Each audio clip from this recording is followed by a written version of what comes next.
Good morning. Today we'll start our class with the module 4 electron probe microanalyzer, abbreviated as EPMA. So in our previous classes we have discussed the various types of microscopes such as optical microscope, scanning electron microscope. We have also discussed a transmission electron microscope, X-ray diffraction, and we have also discussed scanning probe microscope as well as atomic force microscopy. So these are the 6 types of microscopes that we have discussed in our previous classes. Today we shall discuss on electron probe microanalyzer. Let us first come to its introduction part. So what is an electron probe microanalyzer? It is a tool. My electron probe microanalyzer is a tool which will give us a precise and accurate quantitative chemical analysis of micron size solid samples. So the specimens used for EPMA are in the form of their micron size. Their size is micron size, and with the help of these we can get the quantitative analysis, chemical analysis very precisely. How does this operate? So EPM operates under the principle that if a solid material is bombarded with an accelerated and focused electron beam, the incident electron beam has sufficient energy to liberate both matter and energy from the sample. So when a beam of electron is striking the surface of the specimen, focused beam of electron is striking the surface of the specimen, that electron beam, when it touches the surface of the sample, it liberates both the matter and energy from the sample. So EPMA is a microbeam instrument because the electrons are coming in the form of a beam. So this electron beam are made to fall or impinge on a specimen which is of micron size. So therefore EPMA is a microbeam instrument used primarily for the in situ non-destructive chemical analysis. So what we can do is that this process can be used in situation or in situ non-destructive chemical analysis of minute solid samples. This EPMA is also informally called as electron microprobe, or it is also just called as a probe.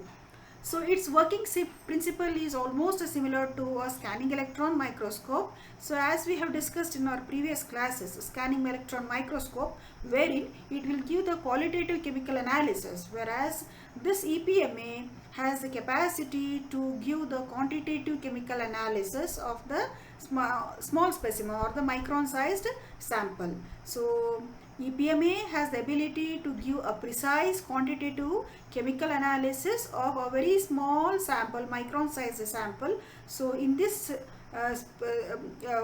EPMA, what we are going to do is that when the beam of electrons strike the surfaces, the surface of the electron beam will reach the surface on a particular area called as a spot. So that spot is of 1 to 2 micron size. The size of that spot is 1 to 2 in microns. So the chemical analysis, quantitative chemical analysis of the specimen can be done by wavelength dispersive spectroscopy, WDS. So based upon the wavelength that are coming back from the surface of the specimen, those wavelengths are measured and it helps for the quantitative chemical analysis of the particular sample. Let us now discuss the sample preparation for this EPMA. So here for an EPMA we require either a rectangular cross section specimen or a round specimen. So usually a standard size of 27 by 46 mm rectangular section or 1 inch round discs are preferred as the size of the sample. Whenever these samples are prepared, they have to be finely polished. Why? Because the surface imperfections should not be present. So the surface imperfections have to be removed so that they will not interfere with the electron sample interaction. So they should not hinder during the surface interactions of when the electron beam will touch the sample. So therefore imperfections are supposed to be removed. So this is very important, that is the polishing step is very important step in the EPMA, and it helps to improve the surface finish, as well as it is particularly important wherein we want to analyze samples that contain minerals. The minerals, if you want to analyze, present in the sample, and so in such cases polishing is a very important step. So this polishing will try to yield not only a good surface, but it also helps to produce a flat surface of uniform smoothness. Sometimes mineral grains or rock chips can also be mounted in an epoxy plug. An epoxy is nothing but it acts like a holder. So an epoxy plug will be there. The mineral grain or the rock chips can be mounted inside that epoxy plugs and can be polished, and then they can be used for the analysis purpose by this technique. Most of the silicate materials, so when we make use of silicate minerals as a sample material, so these silicate minerals are a good electrical insulators. So therefore, in order to make them conducting material, what we do is that we try to coat it with some conducting material. Why? Because when an electron beam will try to reach such samples, such silicate minerals, so it will lead to electrical charging of the sample. So what happens is that in such case it will be dissipated. So therefore, before it is analyzed, the silicate minerals, which are electrical insulators, they are coated usually with a thin film of conducting material such as carbon, gold or aluminium by means of evaporative deposition technique. After coating, such samples will be loaded into the sample chamber and then they will be analyzed. So commonly the samples will be loaded into the sample chamber. Usually the chamber is a vacuum chamber, and it has a stage or a specimen holder, also called as a sample stage. In the sample chamber, we have to see that the vacuum is created. So for this we make use of a pump to obtain a high vacuum environment inside the chamber. Along with this vacuum chamber, we need to set some different analytical conditions also, such as voltage, accelerating voltage, and electron beam current also in this during this working principle. The electron beam that we try to focus on the sample must be properly focused. So the electron beam should be focused properly so that it will reach at a particular spot on the sample. If we want quantitative analysis, then the instrument must first be set for the required standards that we want to analyze. So these are some preliminary setups that are required before starting up with an EPMA. Let us now discuss its working principle. EPMA consists of 4 major components. When you start discussing from the top to bottom, there are 4 major components in an EPMA. The first one is called as the electron source. So in the next slide we shall see the figure of this EPMA. So it consists of an electron source. So electron source is nothing but it is a filament cathode, which is also referred to as an electron gun. So the electron beam will be coming through this electron gun. That is the first major component. The second one is that it makes use of a number of electromagnetic lenses. So why these electromagnetic lenses are used? These electromagnetic lenses are used surrounding this electron beam. Why? Because it will focus all these electron beams, and it will make it to condense and focus that electron beam and make it to reach the specimen. So this is nothing but it involves some electron optics, so that it can operate similar to a light optics. So electron beam coming from the electron gun should reach in a focused way to the surface of the sample. So for this we make use of a series of electromagnetic lenses. Next, the third component is a sample chamber. As just now we discussed, it consists of a sample chamber. In this sample chamber we have a sample stage on which the sample will be mounted. This sample stage has a ability to be moved in X direction, Y direction as well as Z direction, and one more thing, important thing is that this sample chamber is under vacuum, so that it will prevent the gas and vapor molecules from interfering during the impingement of this electron beam on the surface of the sample. Along with this, a light microscope will allow for the direct optical observation of the sample. So a light microscope will also be used for observing the sample also.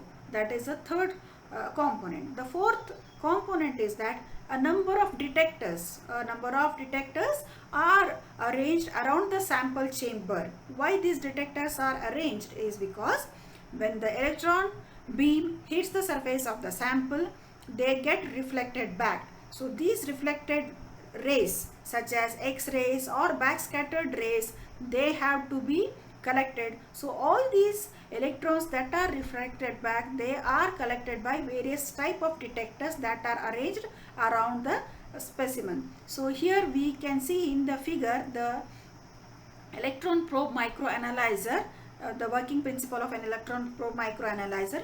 In the figure we can see that there is an electron probe at the center, which shows that the electron probe will produce the electron beam and it will try to hit the surface of the specimen. We can see a number of detectors arranged, for example, energy dispersive X-ray detector, we can see a secondary electron detector, we can see backscattered electron detector. So all these are nothing but these are the detectors that are arranged around the sample chamber, and they are used to collect the X-rays and the electrons that are emitted during its working. Along with this, we also require some other control interfaces, such as operating conditions. To set the operating conditions, we require a console to control the operating condition. We require screen, monitor to view the control interfaces and to see what are the readings that we get, or what is the output that we get after scanning or after the electron probe microanalyzer has been carried out. So sample output, and a computer for controlling and for recording the data acquisition. So all these controlling equipments, such as a computer, operating system, control interfaces, are required to gather the information during its working. This EPMA is a non-destructive technique. So it is a non-destructive technique, and in this electron probe microanalyzer, we can analyze the same material a number of times. So the same material can be reanalyzed more than one time. It doesn't mean that only once it has to be analyzed. And when this is working, EPMA is working, the electron beam is focused with a typical energy. Usually the energy is about 5 to 30 kilo electron volt, and the emitting X-rays, the X-rays that are emitted at wavelengths are similar to the elements that are to be analyzed. So it is a non-destructive technique, and the focused beam of electron has a typical energy of 5 to 30 kilo electron volt, and the electron detectors that are used for collecting the emitted X-rays at the wavelengths similar to the elements that are to be analyzed.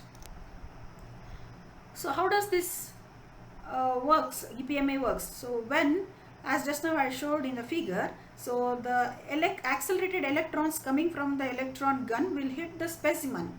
When they strike the specimen, the electron specimen interaction takes place, and during this process a number of rays are emitted out, such as X-rays and sometimes particles and electromagnetic waves, which carry a various kind of information are being emitted, and these emitted informations are collected by the various detectors surrounding the specimen, and these detectors will gather the appropriate information, and the information that is gathered is utilized to find out the particular area of interest on the specimen, and then it is analyzed. So this is how the EPMA works. So I shall repeat once again.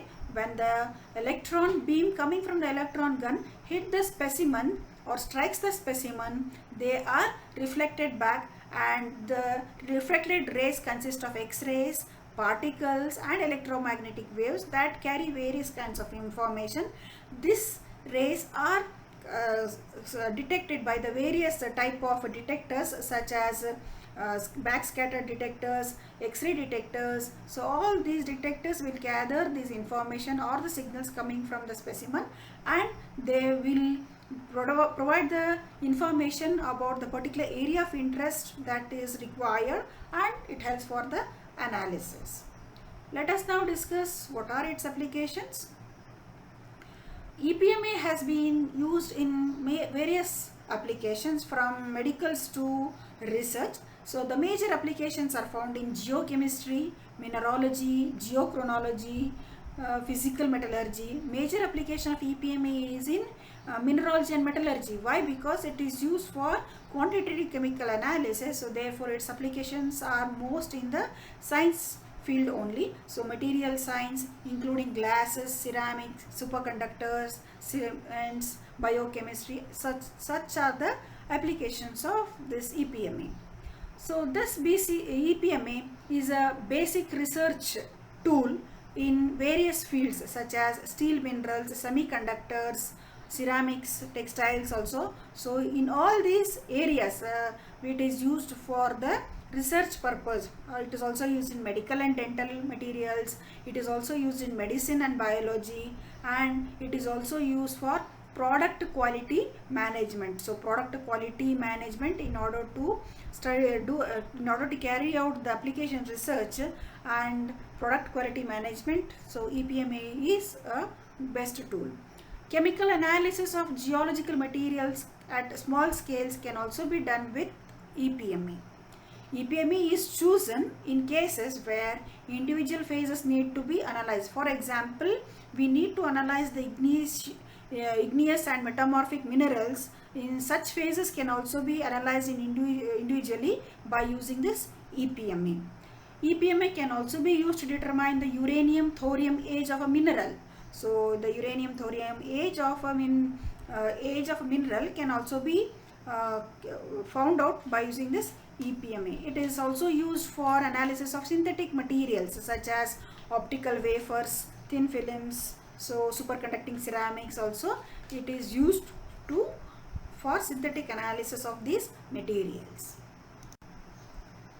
Coming to its advantages, as now we discussed in the introduction, when compared to scanning electron microscope, an EPMA is a very best tool for quantitative chemical analysis, because in an SEM we get qualitative chemical analysis. So an electron probe is essentially similar to an SEM, but here we get the quantitative chemical analysis using this wavelength dispersive X-ray spectrometer, that is WDS.